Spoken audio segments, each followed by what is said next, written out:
cards just so I stay on track with what I'm going to say. So, hello. As you guys know, my name is Noelle, and I'm a senior here at UF, and I've been in the Greek system for the past 4 years. And so I thought a lot about what I want to talk about tonight, because obviously the testimony has so many different parts to it. And I think that my favorite part about coming to Doulos is the personal testimony, starting with that, because you honestly get to hear just such an honest perspective from another Greek student, and it really makes you feel like you're really not alone. And oddly enough, I actually kind of do like public speaking. I'm a little nervous right now, but it kind of excites me, so I'm really excited that I get to share this with you. Thank you for that. Okay, so tonight I really just pray that you guys will just listen to my perspective on the biggest hurdle that I've faced in my walk with Christ, which is balancing a call for leadership, but also balancing that with my role as a Christian woman. So many people on campus think that leadership and Christianity are just these two completely separate entities that never cross over. But tonight I invite you to hear my perspective and know that Jesus and leadership go hand in hand, and in fact, they absolutely have to go hand in hand. It's not an option if you want to be a real leader on this campus. So, also, I'm a visual learner. Anyone else? Great, thanks guys. Okay, so I brought this bike wheel right here. Okay.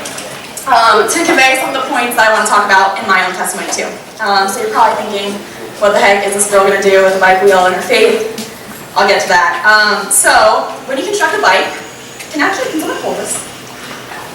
Ryan, attaboy! Attaboy!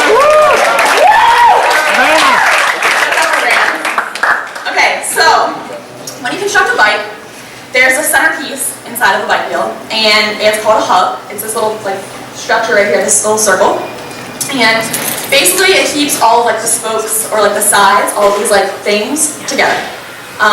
And so the hub is actually literally the most critical part of the bike wheel.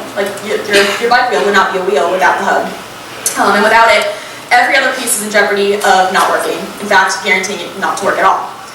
So as a bike rider, which I'm not really anything athletic, but if you've ever ridden a bike, you know that the hub then has to be pretty crucial.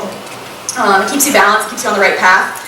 And so this is kind of like a metaphor for my life.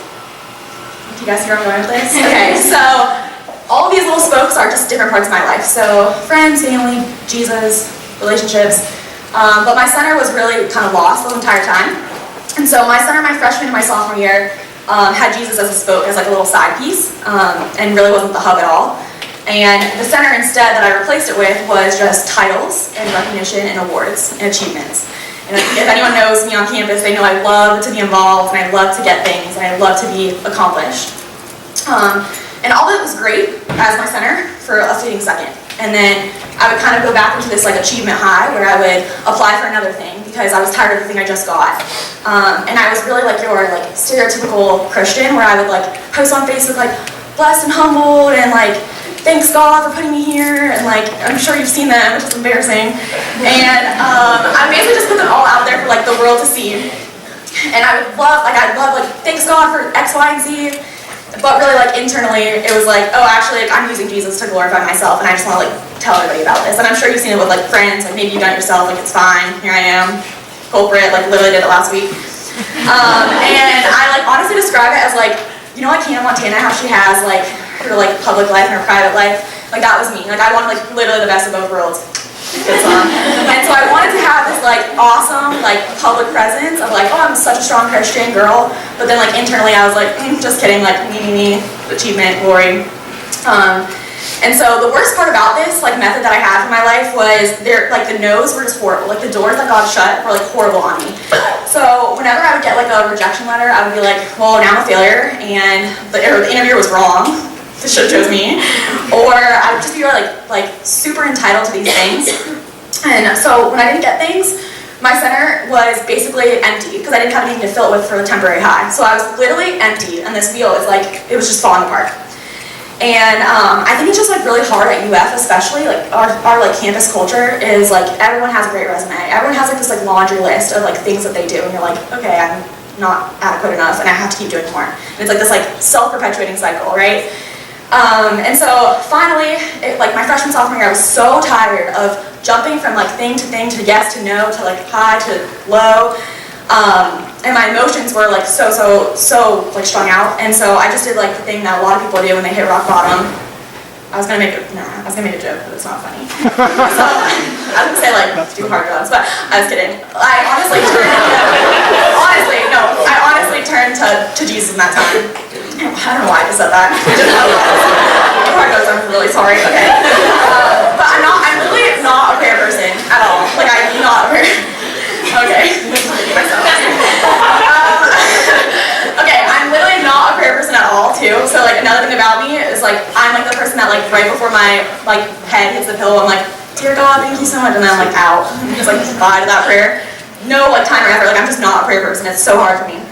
And so during my sophomore year, finally I hit like another low, and I was like, I'm so tired of just getting things and then going to the next thing. So my prayer was, I wrote this in my journal. I was like, God, I've tried it my way every time, and it's failed me every time, so I'm going to try it your way. That's all I wrote. And it was like, nothing fluffy. It wasn't like, oh, Heavenly Father. It was like, abide, and like all those like fluffy like Christian language that like every legit Christian says. I was like, no, literally, I don't know what to do. I'm going to try it your way now because I'm so tired of failing, and it's honestly hurting me so much. And so once I truly and genuinely continued to pray that, so it wasn't like I prayed it and God's like, boom, solved. It was like a continual thing. Like every day I'd wake up, every time I saw an application open for something, I would remind myself. And so I watched, though, as I kept praying that and genuinely thinking it, that He would increase in my life, and my awards and all my center would just decrease and slowly move out of the center and into like a spoke or like the side piece. And so, you can sit down, sorry. I forgot about him up here. And so that was like a huge shift in my life. So I found so much joy in the doors that He would like close for me, and especially in the ones that He opened for me. And so I stopped seeing the world as me and all my accomplishments in the center, and instead it was more so about every time He opened a door, I was like, dang, that's a cool way I can serve Him now. And I actually meant it, and not just a Facebook status. So this leads me to my first point, which is our positions are not for our own glory. In fact, they're actually our mission field. And so this became, for me, my mission field was my sorority. Kind of worked my way up in exec, and that provided like really cool opportunities to minister to girls in my house. And so one specific incident I'll never forget, a girl in my house was going through like a really bad eating disorder, and so like the advisors and like the exec board, we all got together and we're like, we'll just call her in for like a wellness check. And like since I was on exec at the time, I had to be there for that, so we like sat her down, just talked to her. And so after the check ended, I reached out to her privately, and I texted her and just started meeting with her for coffee. She was like so creeped out by me, probably intimidated, but I forced it to happen. So we started meeting, and this led to like a really cool, unexpected opportunity to minister to her. And in fact, one night, we stayed up talking for like 2 hours, and I don't know why, I was like, can I pray over you? Again, not a prayer person. Don't know where that came from, but it's great. And so I prayed over her, and like, nothing drastic happened from it. She wasn't like, oh, I'm gonna heal my eating disorder. She wasn't like, I came to Christ. She was kind of probably like, what? But because I had this leadership opportunity that I was involved in on campus, allowed me to bring this girl into my life, and then because I was a Christian leader, I was able to minister to her in a way that I would have never been able to. She wouldn't even be on my radar in my house had I not been. Does that make sense? So, like, sometimes we view our positions like as something totally separate, but they can overlap so much, and that was such a cool thing that I'll never forget. And so, like I said, yeah, these doors and opportunities would have never been opened if I wasn't bold and stepped out on faith by running for these positions in the first place. Like, if you in this room think that you're a Christian, like, I just want to encourage you guys to all run for something and put yourself out there, because the Greek community honestly needs a lot of Christian leadership. And so, like I said, positions that we have on campus are not just for our own glory. They can actually be a really awesome mission field for all of us. And then I put on this little card, at underclassmen, look up 1 Timothy 4:12, and it says, this was my theme verse for like my freshman, sophomore year of college, and I actually made it on my Instagram bio, so you know it's legit. And it says, do not let anyone look down on you because you are young, but set an example for the believers in speech, conduct, love, faith, and purity. So this isn't like some like, oh, go get involved when you're a junior, senior. Like, you can literally do it now, tomorrow, this year, this semester. Well, maybe not this semester because it's ending, but you know what I'm saying. Okay, and the second thing I learned is, and this is really cool, is that God does not call the qualified, but He qualifies the called. And this doesn't necessarily even have to be about like a leadership position or like a title, but my sophomore year of college, I wanted to disciple somebody, but my big thing was like, I don't know the books of the Bible. And I feel like if you're like a legit Christian, like you know the books of the Bible, I don't know. You know what I'm saying? Like, people can just whip out the book to like an exact part, and I'm like, how do you do that? I don't even know what's Old Testament, New Testament. And so it's really cool because God literally provided during that entire thing. And so he like really helped me step out on faith. And now I've been discipling the same girl for 3 years. And I literally knew nothing about it going into it. Like had no clue what I was doing. And by the way, I still don't know the books of the Bible. If anyone else doesn't, you're not alone. And so Christian leadership really doesn't come with like a how-to manual. There's not like a book in the Bible called like Leadership 101. You can like read that. But it's a lot about like stepping out on faith and like trusting that he will provide. And it's only if we are bold enough to step out and start these conversations that we can make that change. And there was honestly nothing qualified about me. Went to church kind of, didn't know the books of the Bible at all, didn't know anything about biblical history besides like Noah and like Moses, and that was it. But God provided, and he provided so abundantly. And then the last point that I want to talk about that I learned just with leadership is that Christian leadership can 100% come through the failures. So I talked a lot about the highs, but there were plenty of emails that I got that said something like, "Thank you for applying. Unfortunately, due to the number of applicants, blah blah," and like you know the rest. And so I think that those are like my favorite opportunities because you can show others around you what like losing with humility looks like, or like not getting your way. And so my example, and this is like so embarrassing to admit, I like haven't admit this to anybody besides like maybe 2 people. But the UF homecoming pageant, I was like so into. Like I was like, I'm gonna be homecoming queen. Like I'll use it for God's glory. But like this is this year, like a recent example. And so I made it literally like I was saying, like my hub, like my whole center. And I'm so thankful like that door was shut. Not only because I needed to like honestly be humbled, but honestly because 2 weeks later we had 85, or my house was 85 elections. And a bunch of girls lost, and I was able to empathize with them on a totally different level because that door was shut for me. And in fact, not only did it lead to me empathizing, but then later ministry when they came to me about something else. So it's cool how you can use those things as like a cycle. And my point in sharing this is to remind everyone that as a Christian, you automatically become a leader. So when you are a true Christian, you're living it out, not just a believer, but like a real Christian actively living out your faith, you are automatically set apart completely from everybody else. And so our life should look so radically different compared to the world standard. It doesn't have to be like a title or position. And then anytime we apply for anything, put ourselves out there for anything, we are automatically showing people Christ. Because like we said, as a Christian, you're already a leader. And so this is the verse that I found, and it's from 1 Corinthians 1, 26-27. Don't ask me where that is in the Bible, couldn't tell you.